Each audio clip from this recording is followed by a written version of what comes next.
We got a kiddie pool, filled it with milk, and we did the interview in a pool full of gallons upon gallons of milk. The thing went so viral, and not only was it thumb-stopping, it was show-stopping. It got me some dates, so not only did it bring us some advertisers, it also got me dates, so it did pretty well.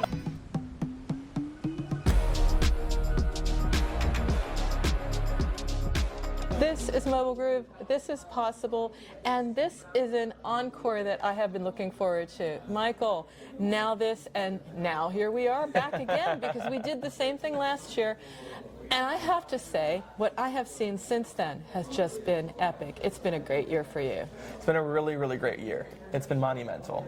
Our audience wants to know, I know about it, but tell me about NowThis, but in particular, Now the success. What's been going on in your world? 100%. So last year, we were just getting our footing into place, and we were really trying to figure out where are we in the greater landscape of all the other major media companies that were playing in the space, as well as some of the startup companies that were also starting to make these types of shows, etc. Of course, I came from the startup world previously, before coming to NowThis, but in the past year, not only have we truly gotten our footing, but now we've become like, we're in the big leagues, I will say. And the industry has really taken notice, and even more importantly than the overarching industry, the advertisers in particular have come through, and we've been able to do some really magical campaigns over the past couple of months. Oh, give me some examples, because when we were talking, it was really just the beginning. I was like, okay, now how's this going to work? You're going to have a community, going to be Gen Z, they're going to be sharing the content. You know, it's like, yeah, everyone makes content, Michael.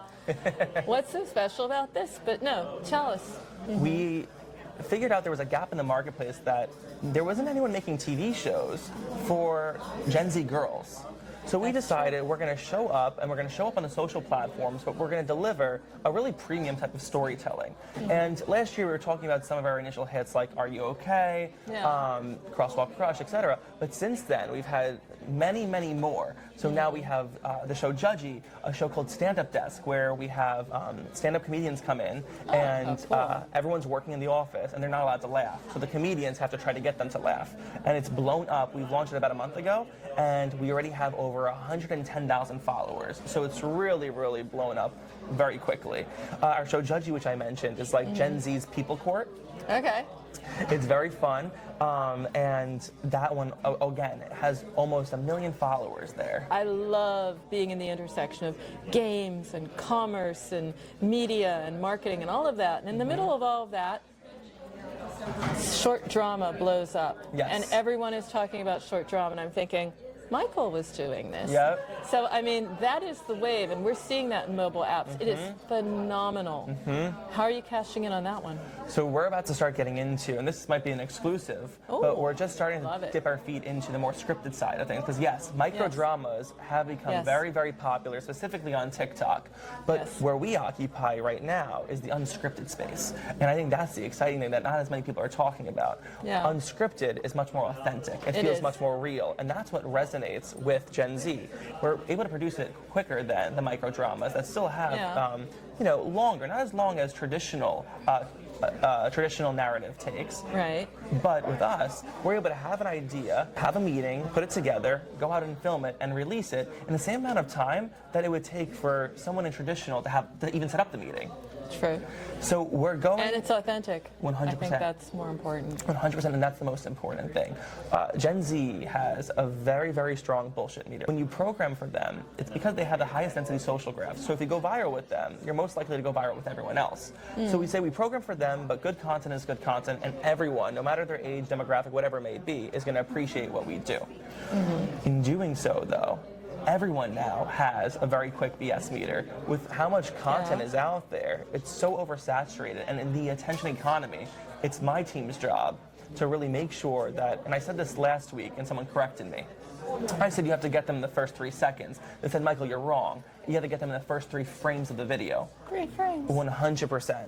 If you don't get them to stop, if you don't get them to stop, then they're going to keep going. I'm going to talk to your team to edit this video. 100%. I don't know what our first 3 frames would be, but I do enjoy it. Anything that you can do to move into that space? Because I just see that as such an opportunity for you. And what people are doing is, of course, they're releasing apps that build on top of that. Now, 100%. You're a community. Is that anywhere in the stars for you? Because it would certainly make sense. We're definitely having those conversations right now. We Okay. really want to get into the more scripted side of things.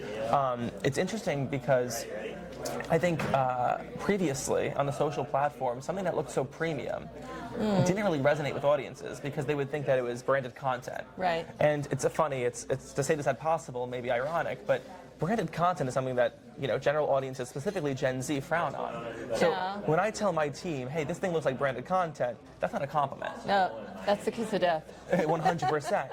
And the good thing about us is when we work with advertisers, we still match up to what we're doing every single day. So for my shows, it doesn't matter if it's branded, if there's a celebrity, like we've had Lizzo, the Jonas Brothers, anyone, we're talking to Olivia Rodrigo right now, or just a normal person on one of my shows, it always looks the exact same and it's formatted the exact same. So what that means for advertisers is that when they integrate into one of my shows, because of these repeatable formats, because we're doing it and we're reoccurring in your feeds every single day, my statistics are equal to, and sometimes even better, when I'm doing branded content. And I think that's what really excites advertisers. So as we're looking at scripted and we're trying to get into that world, where it's like right now we focus on premium storytelling, but our actual content looks more UGC by nature to make sure that we match the content that our audience, our followers are engaging with day in and day out. We have to really make sure that when we do script it, it feels authentic. I could see that because then again, that would be an interesting property for the advertisers. How do the advertisers show up now in NowThis? Is that changed as well since last year? Ooh, it did. And I think it's been changing in the industry even more so. And I think the good thing about NowThis is that we're pioneering how that looks. And I think that because we have been first to market with this type of content, we're the first major media company to go all in on making these types of TV shows on social. So what that looks like is, well, last year everyone was talking about integration. It was all about integration. Everyone wanted to integrate into the different content, etc. But what I'm here to say this year is that integration is dead. Whoa. It's now only about elevation. So as a brand, when you're going into content or you're doing content yourself, how are you actually elevating the content So it's that you're not showing that up in? placement, it's just like some prop or something. Exactly. Or something really obvious. It's got to be elevation. That's interesting. So how does a brand elevate itself in this format? Well, it could go into different ways. A lot of people always say, like, trust the creatives behind the actual content, and that is always going to be true. Whenever we're working with folks, we always tell the advertisers, hey, we're the experts, we know what our audience loves, and more importantly, we know what they don't love. So when advertisers come to us, we make sure that it feels like we're doing something larger than life.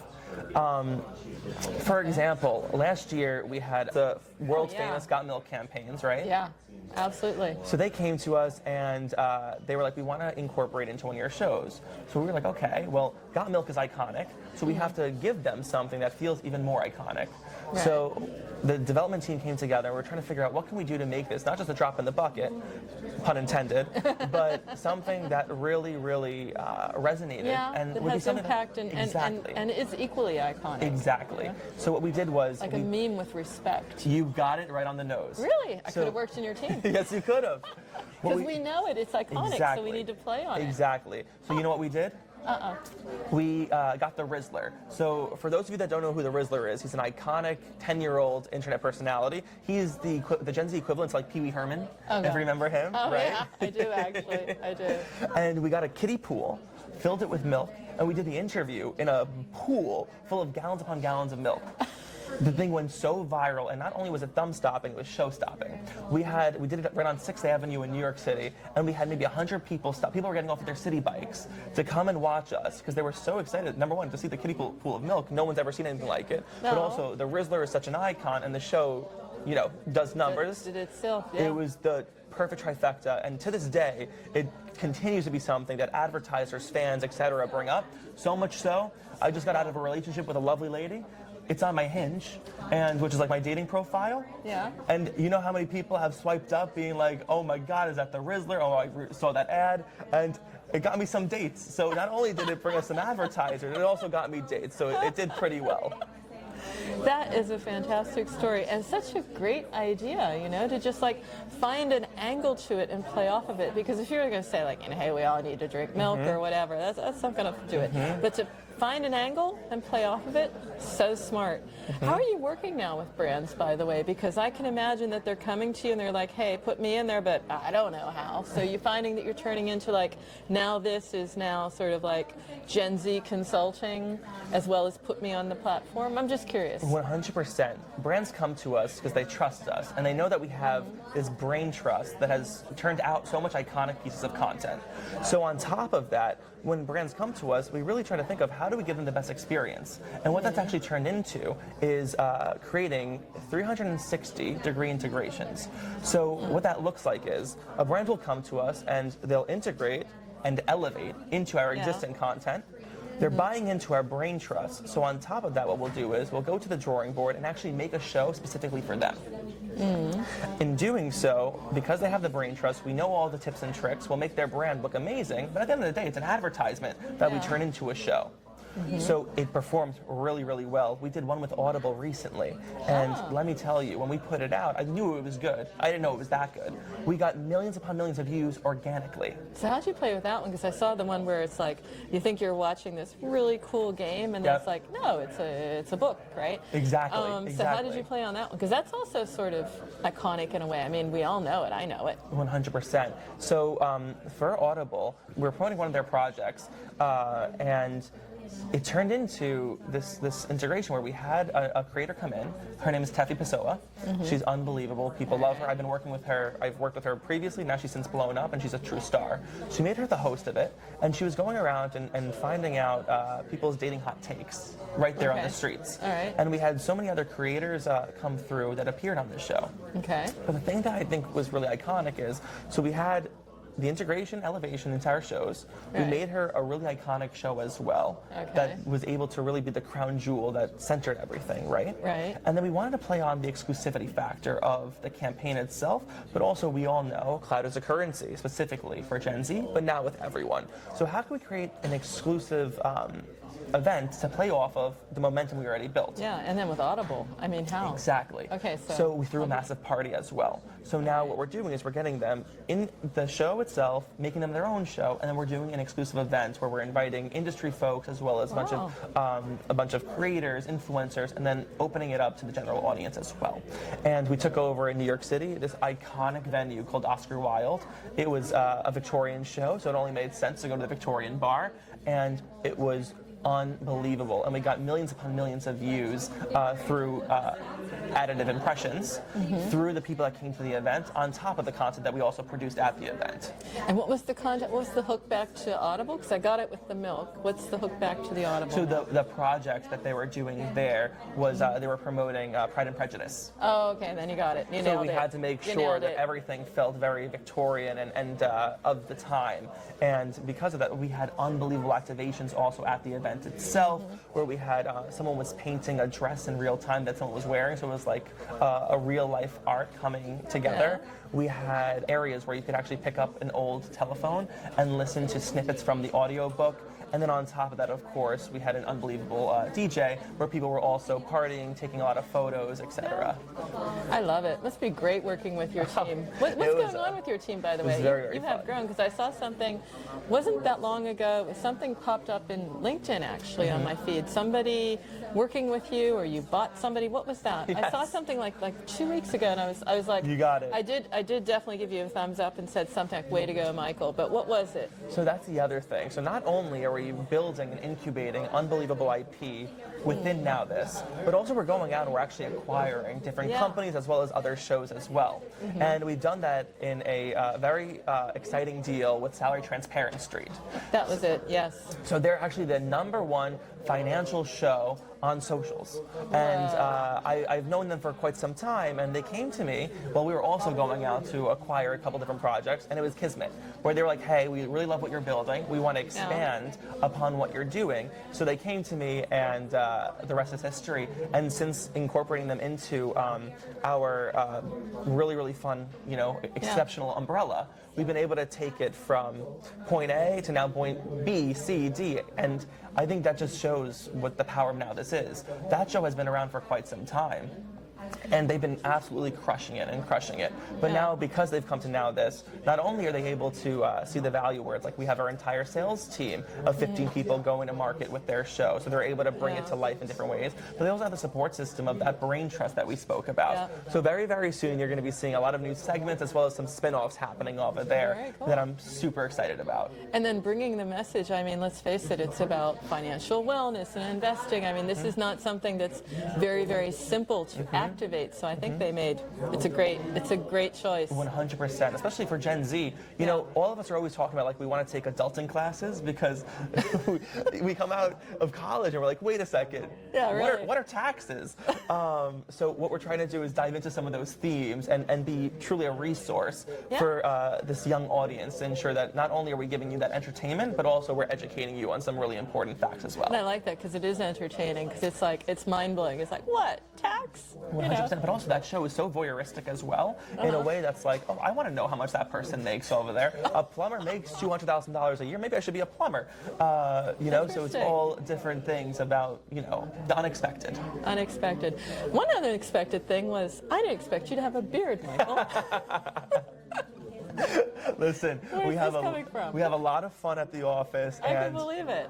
You know, there was a lot of the girls at the office were like, Mike, you have to grow out your facial hair. You look like a baby. I'm like, that's kind of the thing. We're doing Gen Z. I want people to see me. You know, I'm not the 25-year-old anymore. They go, that's why you need the beard. Now you should look your age. I was like, okay, fair enough. But it's been working. What do you think? Do you like it? I like it. I didn't recognize you when I came to the presser. I was like, where's Michael? We have our interview here. Oh, Michael, there you are. Michael, I have to say, it's a delight. So this year you're on the innovation stage, right? I think that's pretty cool as well. I'm just thinking next year you'll be on the main stage. But innovation stage, what's your talk about?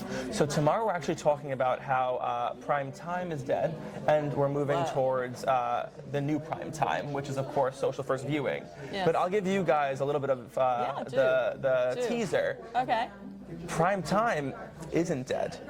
It just is on a new platform. Exactly. You know? And I think that's the biggest thing. And we're not making social TV shows. That's not it. We're just making TV. That's all it is. Because it's where it is now. 100%. I watch all my shows on my phone. That's the content that I make, as well as everything else. But then you also have it on, you know, on your laptop. People are watching content on their iPads. And then now rich people, they have those frames that they look like, it looks like a picture frame, and then it's actually a television.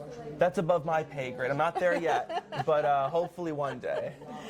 It is on demand. I mean, I don't know. It's a no-brainer. That's what we've been talking about. I mean, maybe not you, Michael, but I've been doing this for a couple of years, and we were like, oh, you know, you're going to have your content when you want it, how you want it, on the screen you want it. We counted over 30 screens. People back in the day were like, you know, the ATM has a screen, let's put something on it. So, I mean, everything is up for grabs. 100%. But listen, TiVo came about in 2007. By 2011, over 40% of American households had on-demand or DVR services, and that's when it became the mainstream. I just think that shows, you know, how quickly people were able to adopt, and then since then, that was a very long time ago. Now we're in 2026. On demand, you know, the saturation. We went from scarcity to infinite scroll, and I think that's where NowThis really gets to thrive. I love the idea, elevation. You stay with that one, because that's integration. Sounds like I got to do something in the back end, right? This is more about where this is going, where you are taking it, and I will love to catch up again with you next year. I would love that. To hear where you are taking it, Michael. I was not a convert last year. Now I'm an enthusiast. That's what you've done to me. I love it. I love it. Well, thank you so much. Oh, such a pleasure. Anytime, Michael. Such a pleasure. Absolutely. And thank you for having me.